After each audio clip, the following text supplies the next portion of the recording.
G'day everyone, it's Jerry here from Succulent Fly Traps, your Carnivorous Plants Nursery. Hope your plants are growing really well. In today's video, I'll be discussing the issue of water. More specifically, I'll be discussing how I utilise rainwater and how I get the most out of that rainwater to achieve healthy carnivorous plants. Just as a background, carnivorous plants and the water that you use is very important. Carnivorous plants over millions of years have evolved to catch insects because there's not enough nutrients in the soil and the water that they're exposed to.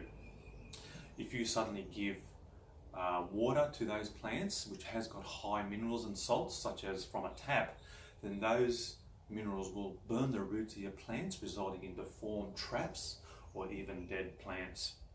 So let's have a closer look at how I utilise this rainwater. So this is my 100 litre rainwater tank that I use for my carnivorous plants. I also use a reverse osmosis unit in my laundry. However, this has been a great investment because it didn't cost me very much, and of course the rainwater is free. The way that I've installed it is that I've cut out a section of downpipe, say about that much. I've installed this large plastic cover. On the side of the cover is this plastic hose which diverts the rainwater into my tank. To prevent the water from rushing out from the top of the tank when it gets full, there's this large secure lid. Of course, on the bottom here, that's where the spout is to collect the rainwater when you're filling up your watering can.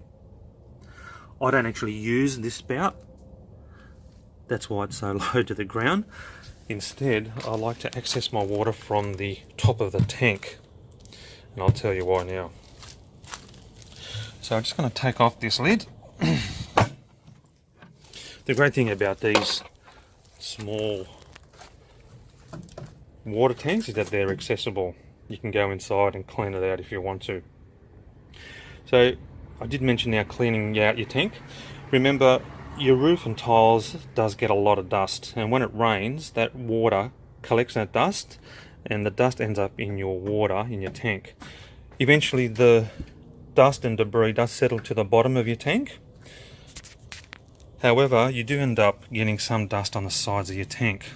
Well, you can see here when I put my finger there, it's quite dirty. Now what I like to do is I like to clean out my tank with a brush, say about once a month, to ensure that there's minimal amount of dust in the water.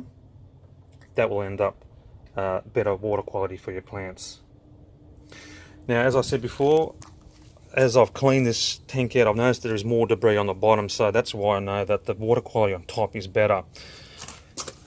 And as I said, I do like to access that water from the top. I just simply get my watering can and basically get the top layer water, which is better for my plants.